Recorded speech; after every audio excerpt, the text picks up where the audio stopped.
दुनिया में कुछ प्राचीन जगहें ऐसी हैं जिन्हें देखकर सबसे पहला सवाल यही उठता है कि उस दौर के लोगों ने आखिर यह सब किया कैसे होगा। कहीं पूरा पहाड़ ही मंदिर में बदल दिया गया, कहीं पत्थरों को इस तरह जोड़ा गया कि आज भी उनकी तकनीक हैरान करती है। आज हम ऐसी ही 10 प्राचीन जगहों की यात्रा करेंगे जिनकी कहानी जितनी पुरानी है, उनके पीछे छिपे सवाल उतने ही गहरे हैं। नंबर 1, कैलासा मंदिर, एलोरा, भारत। महाराष्ट्र की एलोरा गुफाओं के बीच मौजूद कैलासा मंदिर को पहली नजर में देखकर शायद कोई यह अंदाजा भी न लगा पाए कि सामने खड़ी यह विशाल इमारत सामान्य तरीके से बनाई ही नहीं गई थी। इसके लिए पत्थरों को एक के ऊपर एक रखकर दीवारें नहीं बनाई गईं, अलग अलग खंभे तैयार करके लगाए नहीं गए और न ही किसी दूसरी जगह से तराशे हुए पत्थर यहां लाकर जोड़े गए। पूरा मंदिर एक ही विशाल चट्टान को ऊपर से नीचे की ओर काटते हुए निकाला गया। यानी यहां निर्माण से ज्यादा महत्वपूर्ण था पत्थर को हटाना, और यही बात कैलासा मंदिर को दुनिया की सबसे असाधारण प्राचीन संरचनाओं में शामिल कर देती है। माना जाता है कि इसका निर्माण 8वीं शताब्दी के आसपास राष्ट्रकूट शासक कृष्ण प्रथम के समय हुआ। मंदिर भगवान शिव को समर्पित है और इसकी बनावट पवित्र कैलाश पर्वत की कल्पना से जुड़ी हुई मानी जाती है। लेकिन धार्मिक महत्व से अलग इसकी इंजीनियरिंग अपने आप में बहुत बड़ा सवाल खड़ा करती है। जब किसी सामान्य इमारत का निर्माण होता है तो गलती होने पर किसी दीवार, खंभे या हिस्से को हटाकर दोबारा बनाया जा सकता है। कैलासा में ऐसा लगभग संभव नहीं था। यहां यदि चट्टान का कोई महत्वपूर्ण हिस्सा कुछ फीट गलत कट जाता तो उसे वापस जोड़ने का कोई तरीका नहीं था।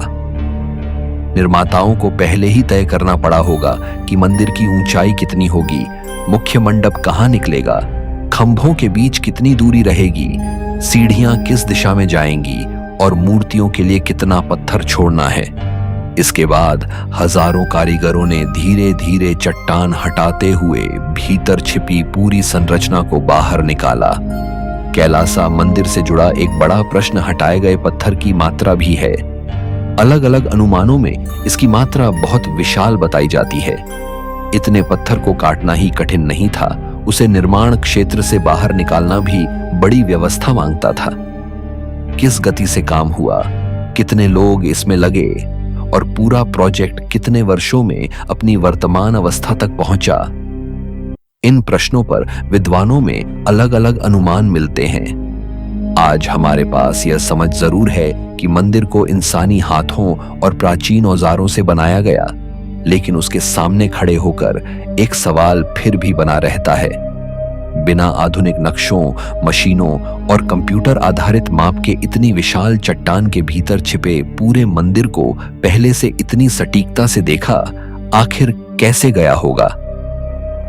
नंबर 2, होयसलेश्वर मंदिर, हलेबीडु, भारत। कर्नाटक के हलेबीडु में मौजूद होयसलेश्वर मंदिर दूर से बहुत ऊंचा दिखाई देने वाला मंदिर नहीं है। इसकी पहचान किसी विशाल शिखर से ज्यादा उन दीवारों से होती है जिनके पास पहुंचते ही महसूस होता है कि पत्थर की लगभग हर सतह पर किसी न किसी आकृति को जगह दी गई है। हाथी, घोड़े, योद्धा, देवता, देवी, पौराणिक जीव, फूलों की बेलें और महीन ज्यामितीय आकृतियां। पूरी इमारत मानो पत्थर में लिखी गई एक ऐसी किताब है जिसे पढ़ने के लिए अक्षरों की नहीं, चित्रों की जरूरत पड़ती है। मंदिर का निर्माण 12वीं शताब्दी में होयसला साम्राज्य के समय हुआ था और इसे भगवान शिव को समर्पित किया गया। हलेबीडु उस समय द्वार समुद्र के नाम से जाना जाता था और होयसला शासकों की राजधानी था। इसलिए मंदिर केवल आस्था का स्थान नहीं था, बल्कि उस राज्य की कला, संपन्नता और तकनीकी क्षमता का प्रदर्शन भी था। इसकी सबसे खास विशेषताओं में से एक इसका तारे जैसा जटिल आधार है। दीवारें सीधी रेखा में आगे बढ़ने के बजाय बार बार बाहर और भीतर मुड़ती हैं। इससे एक ही दीवार कई अलग अलग सतहों में बंट जाती है और हर सतह पर कारीगरों को नई मूर्तियां बनाने की जगह मिलती है। नीचे की पट्टियों में हाथियों की लंबी कतारें दिखाई देती हैं। उनके ऊपर घोड़े, फिर पत्तियां, पौराणिक दृश्य और देवताओं की आकृतियां दिखाई देती हैं। देखने वाले को बार बार पास जाकर समझना पड़ता है कि एक छोटे से हिस्से में वास्तव में कितनी परतों में काम किया गया है। मंदिर में इस्तेमाल हुआ पत्थर अपेक्षाकृत मुलायम सोपस्टोन है, जो जमीन से निकलने के समय आसानी से तराशा जा सकता है और हवा के संपर्क में आने के बाद धीरे धीरे कठोर होता जाता है। इससे उस बारीकी को कुछ हद तक समझा जा सकता है, लेकिन सवाल पूरी तरह खत्म नहीं होता। कई स्तंभ इतने समान और चिकने दिखाई देते हैं कि पहली नजर में आधुनिक मशीन से घुमाकर बनाए गए हिस्सों जैसे लगते हैं। मंदिर की दीवारों पर रामायण और महाभारत से जुड़े अनेक दृश्य भी दिखाई देते हैं। यानी मंदिर सजावट भर नहीं था, बल्कि धार्मिक कथाओं को पत्थर में सुरक्षित रखने का माध्यम भी था। आज लगभग 9 सदियां गुजरने के बाद भी इसकी बहुत सी नक्काशी साफ दिखाई देती है, लेकिन यहां रहस्य किसी छिपे कमरे में नहीं है। वास्तविक रहस्य उन अनगिनत हाथों की क्षमता में है, जिन्होंने साधारण उपकरणों से पत्थर को इतनी बारीकी से बदल दिया कि आधुनिक आंखें आज भी पूछती हैं, इतनी अधिक आकृतियों के लिए पहले से पूरी योजना आखिर किस तरह तैयार की गई होगी। Number 3, Ollantaytambo, Peru. पेरू की सेक्रेड वैली में स्थित ओलंतायताम्बो एक ऐसी जगह है जहां किसी एक मंदिर या एक दीवार को देखकर इसकी असली विशालता समझ में नहीं आती। पूरा पहाड़ ही मानो इनका लोगों की योजना का हिस्सा बना दिया गया था।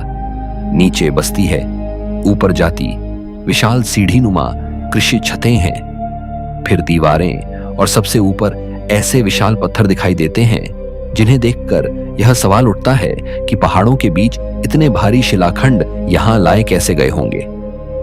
इनका लोगों की खासियत यह थी कि वे हर जगह प्राकृतिक भूगोल को नष्ट करके अपनी इमारत नहीं बनाते थे।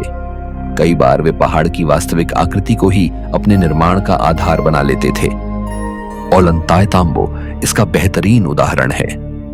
यहां विशाल ढलान को सीढ़ियों और छतों में बदला गया। इससे खेती के लिए जमीन मिली, पानी का प्रबंधन आसान हुआ और ऊंचाई पर बसे धार्मिक तथा प्रशासनिक हिस्सों तक पहुंचने का रास्ता भी तैयार हुआ। यहां की पत्थर की दीवारें इंका वास्तुकला की प्रसिद्ध तकनीक दिखाती हैं। कई पत्थर इतनी सटीकता से काटे गए हैं कि उनके बीच बहुत कम खाली स्थान दिखाई देता है। कुछ हिस्सों में पत्थरों के बीच मसाले का उपयोग न के बराबर था। भूकंप वाले क्षेत्र में यह तकनीक महत्वपूर्ण थी, क्योंकि मजबूत लेकिन थोड़ा लचीला पत्थर जोड़ कंपन सहने में मदद कर सकता था। दरवाजों और खिड़कियों में बार बार दिखाई देने वाली ट्रेपेजॉइड यानी ऊपर की ओर संकरी आकृति भी इसी सोच का हिस्सा मानी जाती है। इंका जानते थे कि ऊंचे एंडीज क्षेत्र में जमीन स्थिर नहीं रहती, इसलिए उनकी इमारतें केवल सुंदर दिखने के लिए नहीं, बल्कि कठिन वातावरण में टिकने के लिए भी बनाई जाती थीं। यहां पानी का प्रबंधन भी उतना ही चौंकाता है। पहाड़ से आने वाले पानी को पत्थर में काटी गई नालियों के जरिए विभिन्न हिस्सों तक पहुंचाया जाता था। कुछ प्राचीन जल चैनल आज भी काम करते दिखाई देते हैं। इससे स्पष्ट है कि निर्माण केवल विशाल पत्थरों तक सीमित नहीं था, पूरी जगह के भीतर जल प्रवाह की योजना भी शामिल थी। ओलंतायताम्बो किसी खोई हुई अज्ञात तकनीक का प्रमाण नहीं है, लेकिन यह उस सभ्यता की समझ जरूर बदल देता है जिसे अक्सर केवल कुछ पत्थर की इमारतों तक सीमित समझ लिया जाता है। यहां असली प्रश्न यह है कि बिना पहिए वाले भारी परिवहन और आधुनिक उठाने वाली मशीनों के पूरी पहाड़ी को इतने व्यवस्थित स्थापत्य में बदलने के लिए कितनी बड़ी सामाजिक और तकनीकी व्यवस्था की जरूरत रही होगी। नंबर 4, माई सोन सैंक्चुअरी, वियतनाम। मध्य वियतनाम के घने हरे जंगलों के बीच जब लाल भूरे ईंटों के प्राचीन टावर अचानक दिखाई देते हैं, तो पहली नजर में ऐसा लगता है जैसे जंगल ने किसी भूली हुई सभ्यता के हिस्से को अपने भीतर छिपा लिया हो। यह माई सोन सैंक्चुअरी है, जो कभी चांपा साम्राज्य का एक महत्वपूर्ण धार्मिक केंद्र था। यहाँ आज कई संरचनाएं टूटी हुई हैं, कुछ केवल नींव के रूप में बची हैं और कई दीवारों पर काई तथा समय के निशान साफ दिखाई देते हैं। लेकिन जो कुछ बचा है वही इसके निर्माण को समझने के लिए पर्याप्त रूप से रहस्यमय है। माइसोन का विकास कई शताब्दियों तक होता रहा। यहाँ मुख्य रूप से हिंदू धर्म, विशेषकर भगवान शिव की उपासना से जुड़े मंदिर बनाए गए। यह तथ्य दक्षिण और दक्षिण पूर्व एशिया के बीच प्राचीन सांस्कृतिक संपर्क को भी सामने लाता है। वियतनाम के जंगलों के बीच संस्कृत अभिलेख, शिव से जुड़े प्रतीक और भारतीय धार्मिक परंपराओं से प्रेरित स्थापत्य मिलना अपने आप में इतिहास की एक लंबी यात्रा की कहानी कहता है। लेकिन माइसोन को सबसे अलग बनाती हैं इसकी ईंटें। बहुत सी दीवारों में ईंटों के बीच जोड़ इतनी महीन दिखाई देते हैं कि लंबे समय तक यह सवाल बना रहा कि इन्हें वास्तव में जोड़ा कैसे गया था। कहीं मोटी सीमेंट जैसी परत नजर नहीं आती। शोधकर्ताओं ने अलग अलग तकनीकों पर काम किया है, जिनमें वनस्पति आधारित चिपकाने वाले पदार्थ, ईंटों की सतह को गर्म करना और विशेष प्रकार के मोर्टार जैसी संभावनाएं शामिल हैं। इसका अर्थ यह नहीं कि निर्माण तकनीक अलौकिक थी, बल्कि यह दर्शाता है कि स्थानीय कारीगर ईंटों और उनके रासायनिक व्यवहार को बहुत गहराई से समझते थे। प्राचीन निर्माण में कई बार ज्ञान लिखित पुस्तकों में सुरक्षित नहीं रहता था। वह कारीगर से उसके शिष्य और फिर अगली पीढ़ी तक पहुंचता था। किसी सभ्यता के पतन के साथ ऐसी तकनीक आंशिक रूप से गायब हो सकती थी। माइसोन ने केवल प्राकृतिक क्षरण नहीं झेला। 20वीं शताब्दी के युद्धों के दौरान यहां गंभीर क्षति भी हुई। कई मंदिर और टावर नष्ट हो गए। इसलिए आज जो दिखाई देता है वह कभी मौजूद पूरे परिसर का केवल एक हिस्सा है। माइसोन का रहस्य किसी छिपे खजाने से नहीं जुड़ा। यहाँ सबसे दिलचस्प सवाल यह है कि जिन कारीगरों ने 1000 साल से भी पहले इन ईंटों को इतनी मजबूती और सफाई से जोड़ा, उनकी पूरी विधि आखिर कैसी थी? जंगल के बीच बची हुई लाल दीवारें आज भी उस खो चुके कारीगरी ज्ञान की अधूरी कहानी सुनाती हैं। नंबर 5, महाबलीपुरम, भारत। तमिलनाडु के समुद्री तट पर स्थित महाबलीपुरम को केवल एक मंदिर कहना इसकी वास्तविकता को बहुत छोटा कर देना होगा। यहाँ गुफा मंदिर है, विशाल चट्टानों पर उत्कीर्ण दृश्य है, एक ही पत्थर से बनाए गए रथ जैसे मंदिर हैं, पशुओं की आकृतियां हैं और समुद्र के बिल्कुल पास खड़ा प्रसिद्ध शोर मंदिर भी है। लगभग 1300 वर्षों से यह पूरा क्षेत्र समुद्री हवा, नमक, तेज धूप और मानसून का सामना करता आ रहा है। फिर भी इसके पत्थरों में पल्लव काल की कला आज भी स्पष्ट दिखाई देती है। महाबलीपुरम का प्रमुख विकास 7वीं और 8वीं शताब्दी में पल्लव शासकों के समय हुआ। यहाँ निर्माण की अलग अलग विधियां एक ही स्थान पर दिखाई देती हैं। कुछ संरचनाएं प्राकृतिक चट्टान को काटकर बनाई गईं, कुछ विशाल पत्थर को चारों ओर से तराशकर स्वतंत्र मंदिर के रूप में निकाली गई और बाद के चरण में पत्थर के ब्लॉकों से संरचनात्मक मंदिर भी बनाए गए। प्रसिद्ध पंचरथ इसका शानदार उदाहरण है। नाम सुनकर ऐसा लगता है जैसे ये वास्तव में चलने वाले रथ रहे होंगे, लेकिन ये एक ही चट्टान से तराशे गए मंदिरनुमा मॉडल हैं। इनका संबंध परंपरागत रूप से पांडवों के नामों से जोड़ा जाता है, हालांकि निर्माण उनसे हजारों वर्ष बाद हुआ। पास ही विशाल हाथी की एक पत्थर की प्रतिमा है। इसकी बनावट इतनी स्वाभाविक है कि दूर से उसका आकार किसी वास्तविक हाथी जैसा प्रभाव पैदा करता है। सबसे प्रसिद्ध विशाल शैल उत्कीर्णनों में से एक को अक्सर अर्जुन की तपस्या या गंगा के अवतरण के रूप में समझा जाता है। दर्जनों मनुष्य, देवता, पशु और अन्य आकृतियां एक ही विशाल चट्टानी सतह पर बनाई गई हैं। महाबलीपुरम को रहस्यपूर्ण बनाने वाली बात केवल इसकी नक्काशी नहीं है। यहाँ लंबे समय से समुद्र के भीतर डूबी पुरानी संरचनाओं से जुड़ी कथाएं भी प्रचलित रही हैं। स्थानीय परंपराओं में कभी कभी 7 मंदिरों या 7 पैगोडाओं की कहानी सुनाई जाती है, जिनमें केवल एक प्रमुख तटीय मंदिर बचा माना गया। समुद्र तट के पास पुरातात्विक सर्वेक्षणों में कुछ मानव निर्मित अवशेष और संरचनात्मक हिस्से मिले हैं, लेकिन लोकप्रिय कथाओं के हर हिस्से की पुष्टि नहीं हुई है। इन स्मारकों में सबसे अधिक प्रभावित करने वाली चीज कारीगरों की कल्पना है। उन्हें एक अनगढ़ चट्टान के भीतर पहले से अंतिम आकृति देखनी पड़ती थी। गलत हिस्सा हटा दिया जाए तो वापस जोड़ना संभव नहीं था। महाबलीपुरम आज हमें यह जरूर बताता है कि पल्लव कारीगर पत्थर तराशने में असाधारण रूप से कुशल थे, लेकिन समुद्र, प्राचीन कथाओं और बिखरी हुई चट्टानी संरचनाओं के बीच एक सवाल अब भी कल्पना को जगाता है। जो कुछ आज तट पर दिखाई देता है, क्या कभी वह इससे कहीं बड़े स्थापत्य संसार का केवल बचा हुआ हिस्सा था? नंबर 6, बाटू केव्स, मलेशिया। मलेशिया की राजधानी कुआलालंपुर के पास अचानक उठती विशाल चूना पत्थर की पहाड़ी और उसके सामने खड़ी भगवान मुरुगन की विशाल प्रतिमा बाटू केव्स को पहली नजर में ही असाधारण बना देती है। लेकिन यहाँ दो अलग अलग समय एक साथ मौजूद हैं। जिस चूना पत्थर की पहाड़ी के भीतर गुफाएं बनी हैं, वह करोड़ों वर्ष पुरानी प्राकृतिक संरचना है, जबकि इसे बड़े हिंदू धार्मिक केंद्र के रूप में विकसित करने की कहानी अपेक्षाकृत आधुनिक है।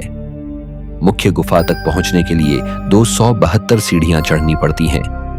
ऊपर पहुंचते ही विशाल अंधेरी गुफा खुलती है, जिसकी प्राकृतिक छत सामान्य मंदिर की किसी भी छत से कई गुना ऊंची है। चट्टानों के बीच मौजूद बड़े खुले हिस्सों से सूर्य की रोशनी अंदर आती है और नीचे बने मंदिरों तथा मूर्तियों पर गिरती है। यही प्राकृतिक प्रकाश गुफा के माहौल को लगातार बदलता रहता है। बाटू केव्स का संबंध विशेष रूप से भगवान मुरुगन से है। 19वीं शताब्दी के आखिर में तमिल हिंदू समुदाय ने इसे धार्मिक स्थल के रूप में विकसित किया। इसके बाद यह मलेशिया में तमिल हिंदुओं की आस्था और सांस्कृतिक पहचान का बहुत बड़ा केंद्र बन गया। हर वर्ष थाईपुसम के दौरान यहाँ विशाल संख्या में श्रद्धालु पहुंचते हैं। कई लोग कावड़ी लेकर सीढ़ियां चढ़ते हैं, कुछ विशेष व्रत रखते हैं और भगवान मुरुगन के प्रति अपनी भक्ति व्यक्त करते हैं। उस समय गुफा सिर्फ एक पर्यटन स्थल नहीं रह जाती, बल्कि जीवित धार्मिक परंपरा का केंद्र बन जाती है। लेकिन इसकी सबसे पुरानी कहानी धर्म से भी बहुत पहले शुरू होती है। चूना पत्थर की ये गुफाएं प्राकृतिक भूवैज्ञानिक प्रक्रियाओं से लाखों वर्षों में बनी। वर्षा का पानी धीरे धीरे चूना पत्थर को घोलता रहा, दरारें चौड़ी होती गईं और अंततः विशाल कक्षों तथा मार्गों का निर्माण हुआ। यानी जिस विशाल स्थान को आज मनुष्य मंदिर के रूप में उपयोग कर रहा है, उसका मूल वास्तुकार वास्तव में प्रकृति है। फिर भी इसका दृश्य बहुत असामान्य है। बाहर आधुनिक महानगर फैला हुआ है और कुछ ही दूरी पर एक ऐसी पहाड़ी खड़ी है जिसका निर्माण तब शुरू हो चुका था जब मनुष्य का अस्तित्व तक नहीं था। उसके भीतर आज घंटियां बजती हैं, पूजा होती है और हजारों लोग उसी प्राकृतिक अंधेरे में देवता की उपस्थिति महसूस करते हैं। बाटू केव्स का असली आकर्षण इसी समय के टकराव में है। करोड़ों वर्ष पुरानी चट्टान और केवल कुछ पीढ़ियों पुरानी धार्मिक परंपरा एक ही जगह मिलती हैं। शायद यही कारण है कि इसकी गुफाओं के भीतर खड़ा व्यक्ति कुछ समय के लिए यह भूल जाता है कि वह किसी शहर के पास है। ऊपर विशाल पत्थर की छत और भीतर आती रोशनी इस जगह को आज भी किसी दूसरे संसार के द्वार जैसा अनुभव देती है। नंबर 7, स्वयंभूनाथ मंदिर, नेपाल। काठमांडू घाटी के ऊपर एक पहाड़ी पर स्थित स्वयंभूनाथ को दूर से पहचानना कठिन नहीं है। सफेद गोलाकार स्तूप, उसके ऊपर सुनहरा हिस्सा और 4 दिशाओं में बनी बुद्ध की विशाल आंखें पूरी घाटी को देखते हुए प्रतीत होती हैं। मंदिर तक पहुंचने वाली लंबी पत्थर की सीढ़ियों, हवा में लहराते रंगीन प्रार्थना झंडों और हर तरफ घूमते बंदरों के कारण इसे दुनिया भर में मंकी टेम्पल के नाम से भी जाना जाता है। लेकिन इसकी वास्तविक कहानी इस नाम से कहीं अधिक पुरानी और गहरी है। स्वयंभूनाथ नेपाल के सबसे पुराने और महत्वपूर्ण बौद्ध तीर्थ स्थलों में गिना जाता है। यहाँ केवल बौद्ध परंपरा ही नहीं दिखाई देती।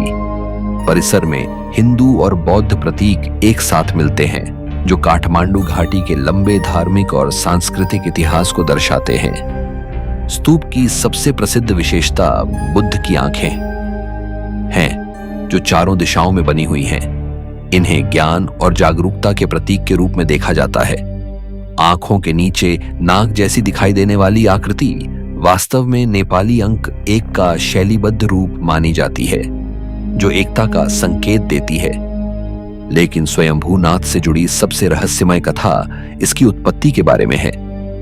बौद्ध परंपरा के अनुसार बहुत प्राचीन समय में वर्तमान काठमांडू घाटी एक विशाल झील थी। कहा जाता है कि उस झील के बीच एक चमत्कारी कमल प्रकट हुआ और उसी पवित्र स्थान से स्वयंभू ज्योति का उदय हुआ।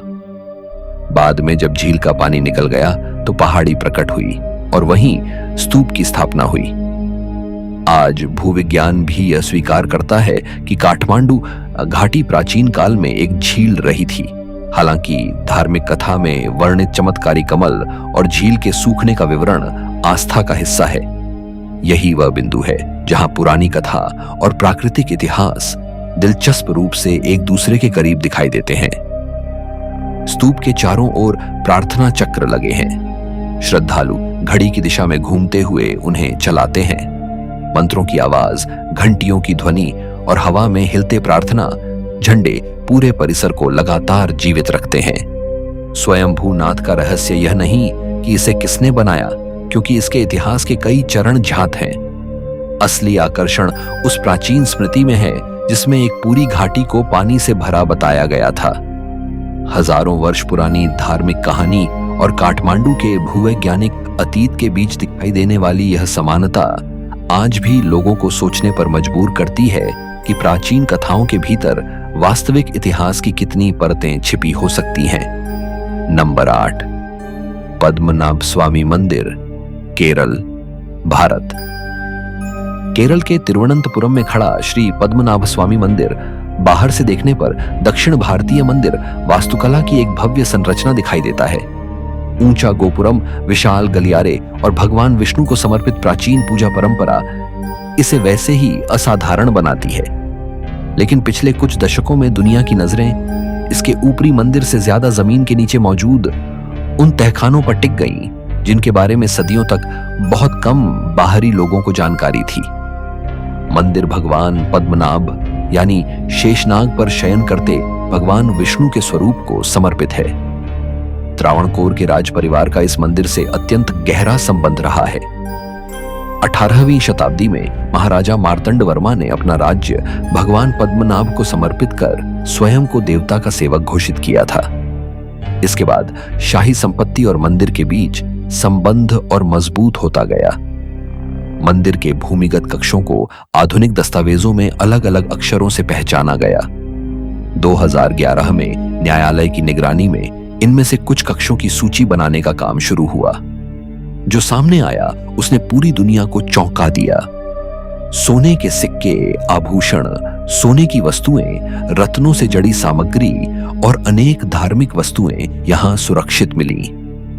इनकी आर्थिक कीमत की चर्चाएं मीडिया में बहुत हुई, लेकिन मंदिर के लिए उनका धार्मिक और ऐतिहासिक महत्व केवल बाजार मूल्य से नहीं मापा जा सकता। यहीं से सबसे अधिक रहस्य एक ऐसे कक्ष के इर्द गिर्द पैदा हुआ जिसे आमतौर पर वॉल्ट भी कहा जाता है। इसके बारे में अनेक कहानियां इंटरनेट और लोकप्रिय संस्कृति में फैल गईं। कहीं कहा गया कि दरवाजा विशेष मंत्र से ही खुल सकता है, कहीं नागों के श्राप जैसी कथाएं जोड़ी गईं और कहीं दावा किया गया कि इसके पीछे कल्पना से भी अधिक खजाना मौजूद है। मंदिर में आज भी कठोर धार्मिक नियमों के अनुसार पूजा होती है। यहाँ यह महसूस होता है कि यह कोई बंद पड़ा पुरातात्विक स्थल नहीं, बल्कि निरंतर चली आ रही जीवित परंपरा है। पद्मनाभ स्वामी मंदिर का सबसे बड़ा रहस्य शायद इस बात में है कि हमारे सामने मौजूद ऐतिहासिक इमारतों के बारे में भी हम सब कुछ नहीं जानते। कभी कभी सबसे बड़ा रहस्य जंगल या रेगिस्तान में नहीं, बल्कि ऐसे मंदिर के ठीक नीचे छिपा हो सकता है जहां हजारों लोग हर दिन आते जाते रहे हों, और फिर भी कुछ दरवाजों के पीछे क्या है, यह प्रश्न पूरी तरह समाप्त न हुआ हो। नंबर 9, तनाह लॉट मंदिर, बाली, इंडोनेशिया। इंडोनेशिया के बाली द्वीप पर समुद्र के बीच खड़ी एक काली चट्टान पर मौजूद तनाह लोट पहली नजर में किसी वास्तविक मंदिर से ज्यादा किसी कल्पना की तस्वीर जैसा दिखाई देता है। जब समुद्र में ज्वार बढ़ता है तो चारों तरफ पानी भर जाता है। और मंदिर मुख्य भूमि से अलग एक छोटे द्वीप जैसा लगने लगता है। लेकिन जब पानी पीछे हटता है तो वही समुद्री तल धीरे धीरे रास्ते में बदल जाता है और लोग चट्टान के नीचे तक पहुंच सकते हैं। यही बदलता हुआ समुद्र तनाह लोट की पहचान का सबसे महत्वपूर्ण हिस्सा है। इसका नाम भी लगभग समुद्र में स्थित भूमि के अर्थ से जोड़ा जाता है। मंदिर बाली के महत्वपूर्ण समुद्री मंदिरों में शामिल है और स्थानीय हिंदू परंपरा में इसका गहरा धार्मिक महत्व है। लोकप्रिय परंपरा मंदिर की स्थापना को 15वीं या 16वीं शताब्दी के हिंदू संत डांग हेयांग निरार्थ से जोड़ती है। कथा के अनुसार उन्होंने समुद्र तट की इस चट्टान को ध्यान और पूजा के लिए विशेष स्थान माना। बाद में यहां मंदिर विकसित हुआ। एक प्रसिद्ध स्थानीय कथा में चट्टान के नीचे रहने वाले पवित्र समुद्री सांपों को मंदिर का रक्षक बताया जाता है। इन कथाओं को ऐतिहासिक दस्तावेज की तरह नहीं बल्कि स्थानीय धार्मिक परंपरा के रूप में समझना चाहिए। फिर भी समुद्र के बीच मंदिर का स्थान ही इतना असामान्य है कि ऐसी कहानियों का जन्म होना स्वाभाविक लगता है। यानी आज दिखाई देने वाला तनाह लौट पूरी तरह वही प्राकृतिक चट्टान नहीं है जो सदियों पहले थी। मनुष्य लगातार उस स्थान को समुद्र से बचाने की कोशिश कर रहा है, जबकि समुद्र लगातार उसे काटता जा रहा है। सूर्यास्त के समय इसका दृश्य सबसे प्रसिद्ध है, लेकिन इसकी वास्तविक कहानी दृश्य से कहीं अधिक गहरी है। यहां हर कुछ घंटों में रास्ता गायब हो जाता है और फिर दोबारा प्रकट होता है। मंदिर कभी भूमि से जुड़ा लगता है और कभी पूरी तरह समुद्र का हिस्सा। तनाह लोट का रहस्य किसी अज्ञात निर्माण तकनीक से नहीं जुड़ा। इसके आकर्षण का असली कारण वह सीमा है जहां प्रकृति और आस्था लगातार एक दूसरे से मिलती है। सदियों से लोग उस चट्टान पर पूजा करते आ रहे हैं, जिसे हर दिन समुद्र अपने कब्जे में लेता है और फिर कुछ समय बाद वापस छोड़ देता है। शायद इसी वजह से तनाह लोट आज भी ऐसा लगता है जैसे मंदिर स्थायी नहीं बल्कि समुद्र की अनुमति से कुछ घंटों के लिए दिखाई देने वाला कोई पवित्र स्थान हो। नंबर 10, आनंदा मंदिर, बागान, म्यांमार।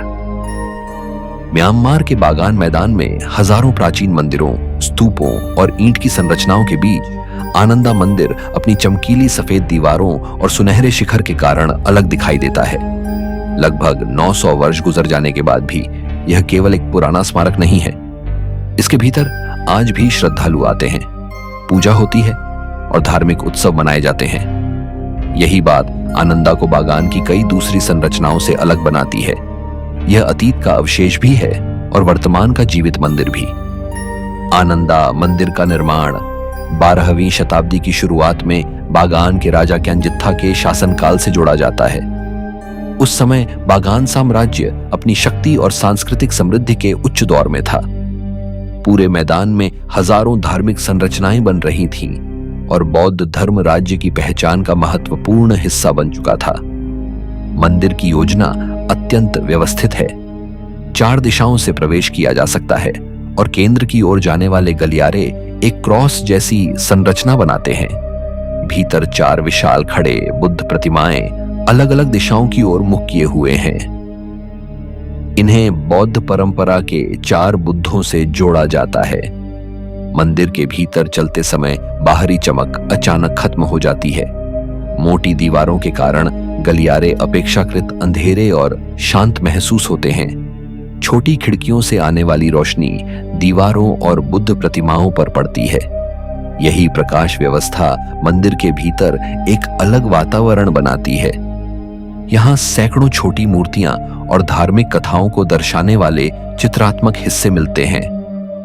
कुछ टेराकोटा पट्टिकाएं जातक कथाओं से जुड़ी मानी जाती हैं, जिनमें बुद्ध के पूर्व जन्मों की कहानियां दिखाई गई हैं। इसका मतलब मंदिर केवल पूजा के लिए नहीं था, इसकी दीवारें और मूर्तियां धार्मिक शिक्षा का माध्यम भी थीं। आनंदा मंदिर ने कई भूकंप भी झेले हैं। बागान भूकंपीय रूप से सक्रिय क्षेत्र में स्थित है और सदियों में यहां कई संरचनाएं क्षतिग्रस्त हुई। मंदिर की मरम्मत तथा पुनर्स्थापना अलग अलग समय पर होती रही है। आधुनिक बहाली के कारण इसका वर्तमान स्वरूप कुछ हिस्सों में मूल रूप से अधिक चमकदार दिखाई देता है। इस मंदिर से जुड़ी लोकप्रिय कहानी यह भी कहती है कि इसके डिजाइन को दूर किसी हिमालयी मठ से प्रेरणा मिली थी। कथा में कुछ भिक्षुओं द्वारा राजा को उस मठ का वर्णन करने और फिर उसी कल्पना पर मंदिर बनाने की बात कही जाती है, लेकिन ऐसी कहानियों को निश्चित ऐतिहासिक तथ्य मानना कठिन है। आज के वीडियो में इतना ही। ये केवल पुराने मंदिर और पत्थर नहीं हैं, बल्कि उस समय की ऐसी निशानियां हैं जिनके सामने आज भी कई सवाल खड़े हैं। इतिहास ने हमें इनके बारे में बहुत कुछ बताया है, लेकिन शायद अभी भी पूरी कहानी बताना बाकी है।